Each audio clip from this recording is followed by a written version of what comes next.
Hello दोस्तों, मैं सुशील एक बार फिर आपका स्वागत करता हूं आपके अपने YouTube channel the rapid classes for physics में। दोस्तों, आज हम डिस्कस करने जा रहे हैं व्हीटस्टोन सेतु। व्हीटस्टोन सेतु ये काफ़ी इंपॉर्टेंट टॉपिक है और इसका यूज भी बहुत इंपॉर्टेंट है। आज मैं तुम्हें पहले बता दूं थोड़ा सा कि व्हीटस्टोन सेतु आखिर आता किस काम में है। इसमें लिखा हुआ भी है और हम समझ भी सकते हैं। मान लो हमारे पास कोई चालक है। दुनिया में जितने भी चालक होते हैं वे धातु के बने होते हैं और धातु के अंदर विद्युत धारा का प्रभाव होता है।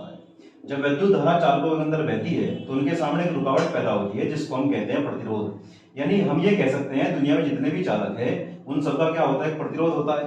मान लो हमारे पास कोई चालक का टुकड़ा है या तार का टुकड़ा है और हमें ये नहीं पता कि उसका प्रतिरोध कितना है, यानी वो हमारे लिए क्या है, एक अज्ञात प्रतिरोध है। और अज्ञात प्रतिरोध का मान ज्ञात करने के लिए वैज्ञानिक व्हीटस्टोन ने एक ऐसी व्यवस्था दी जिसकी सहायता से किसी अज्ञात प्रतिरोध का मान ज्ञात कर सकते हैं। तो यानी हम ये कह सकते हैं कि व्हीटस्टोन सेतु जो व्यवस्था है, ये जो वैज्ञानिक ने प्रस्तुत की है, ये इस बारे में है कि हम इसकी सहायता से किसी अज्ञात प्रतिरोध का मान ज्ञात कर सकते हैं। देखो लिखा भी है, इंग्लैंड के वैज्ञानिक प्रोफेसर व्हीटस्टोन ने एक ऐसी व्यवस्था का निर्माण किया जिसकी सहायता से किसी अज्ञात प्रतिरोध का मान ज्ञात कर सकते हैं। आज हम इस वीडियो में बताने जा रहे हैं कि आखिर व्यवस्था होती कैसे है, इसमें क्या क्या लगा होता है और ये वर्क कैसे करती है, इस बारे में बात होगी। तो इसमें क्या होता है भाई, इसमें चार प्रतिरोध, इसमें इस व्यवस्था में चार प्रतिरोध P, Q, R और S किसी समांतर चतुर्भुज की किसी समांतर चतुर्भुज की चार संलग्न भुजाओं यानी मैं ये बता रहा हूं कि व्यवस्था होती कैसे है, इसमें क्या क्या लगा होता है, वर्क कैसे करती है। तो उसमें क्या होता है, पहले नंबर पे चार प्रतिरोध होते हैं। ये कहां लगे होते हैं, किसी समांतर चतुर्भुज की चार संलग्न भुजाओं जो कि चित्र में दिखाया हुआ है मैंने। चार संलग्न भुजाओं AB, BC, AD और CD में लगे होते हैं। CD में क्रम अनुसार लगे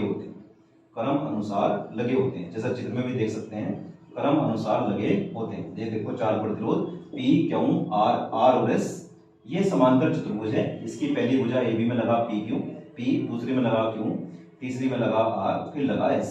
ये व्यवस्था है।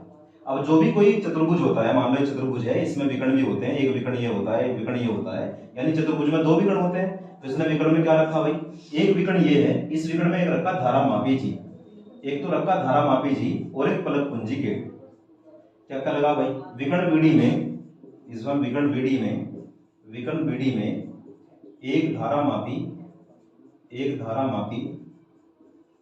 जी तथा पलक कुंजी, एक कुंजी लगा दी, पलक कुंजी K2 लगी होती। यानी विकर्ण, पहले विकर्ण में क्या लगा भाई, विकर्ण बीडी में लगा एक धारामापी जी और पलक कुंजी K2। लेकिन विकर्ण तो एक और है, AC में लगाया इसने एक विद्युत वाहक बल या बैटरी बोल लो, सेल बोल लो, और एक पलक कुंजी केवल। क्या क्या लगा हुआ है, एक तो विद्युत वाहक बल ही और एक पलक कुंजी केवल। जबकि विकर्ण AC में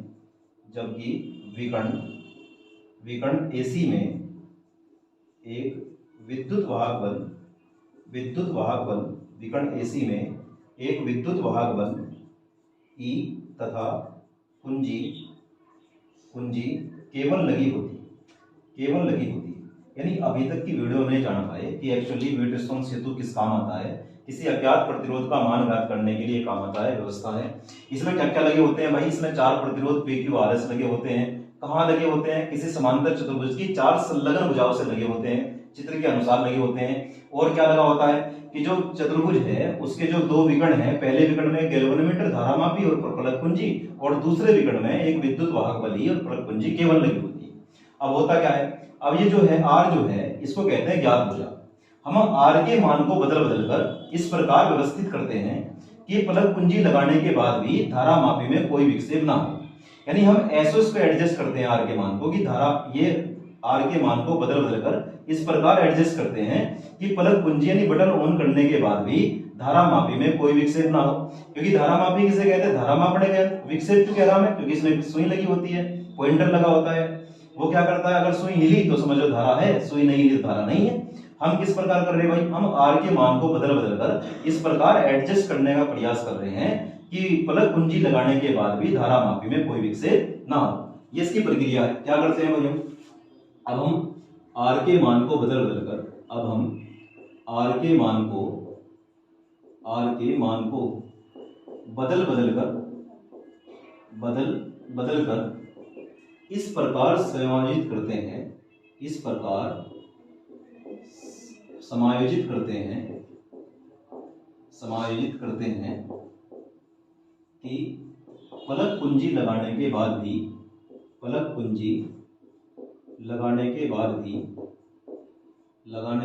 भी धारा मापी में कोई विक्षेप ना हो।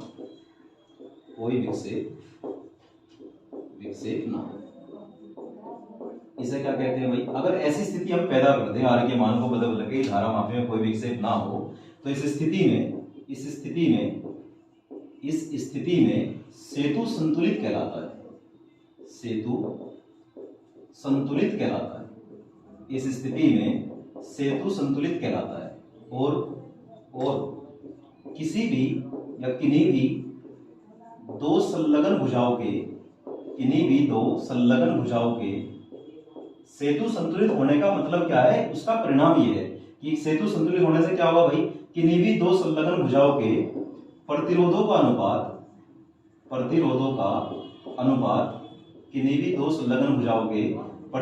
अनुपात शेष दो भुजाओं के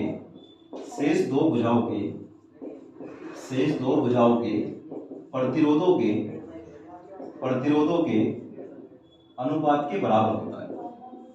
के अनुपात के बराबर होता है। मतलब चित्र में देखो, ये दो संलग्न भुजा है, एक का नाम है AB, एक का नाम है BC। AB का प्रतिरोध क्या है? B। BC का प्रतिरोध क्या है? Q। तो इन दोनों प्रतिरोधों का अनुपात इन दोनों प्रतिरोधों के अनुपात के बराबर होगा। कब? जब सेतु संतुलित हो। और सेतु संतुलित कब कहेंगे? जब धारा मापी में कोई विक्षेप ना हो। और ये हमको क्या करना पड़ेगा? बी प्रैक्टिकली आर के मान को बदल कर एडजस्ट करेंगे। आर का मान 1 ओम 2 ओम 4 ओम इस प्रकार समायोजित करेंगे। एक दिन ऐसा आएगा कि सुई इनली बंद हो जाएगी। उसी का नाम है सेतु संतुलित होना। यानी हम ये कह सकते हैं P/Q बराबर R/S। ये होता है प्रतिबंध व्हीटस्टोन सेतु का। P/Q बराबर R/S। यहाँ पर जो दोनों भुजा है इसका नाम AB और BC है। AB तथा BC भुजा को हम अनुपाती भुजा कहते हैं। क्या कहते हैं भाई? अनुपाती भुजा कहते हैं। जबकि AD को हम ज्ञात भुजा कहते हैं। ज्ञात भुजा, क्योंकि देखो तुम R के मान को बदल कर एडजस्ट करते हैं, इसका मतलब R का मान हमें ऑलरेडी पता है। जबकि DC को अज्ञात भुजा कहते हैं। DC को क्या कहते हैं? अज्ञात भुजा। यानी हम ये कह सकते हैं कि जो मान हमें ज्ञात करना है जिसका, उसको हम S के स्थान पर जोड़ेंगे। मान लो हमारे पास कोई चालक है और हम व्हीटस्टोन सेतु की सहायता से उसका मान ज्ञात करना चाहते हैं, प्रतिरोध कितना है, तो हम इस पूरे प्रक्रिया में उसे S के स्थान पर जोड़ेंगे। P और Q का मान ऑलरेडी गिवन होगा क्योंकि वो इसका नियतांक है। वे इस वाले सिस्टम का वो नियतांक है। R के मान को हम एडजस्ट कर लेंगे। P/Q हमें पहले से पता होगा।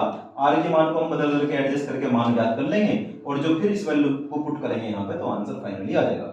यानी आज की वीडियो में जानने का प्रयास करा कि व्हीटस्टोन सेतु एक्चुअली होता क्या है, उसका काम क्या है, वो किस काम आता है। हमने बताया अज्ञात प्रतिरोध का मान ज्ञात करने काम आता है। फिर जो व्यवस्था है वो किस प्रकार से है, उसमें क्या लगा हुआ है क्या नहीं लगा हुआ है, आज हमने जानने का प्रयास करा।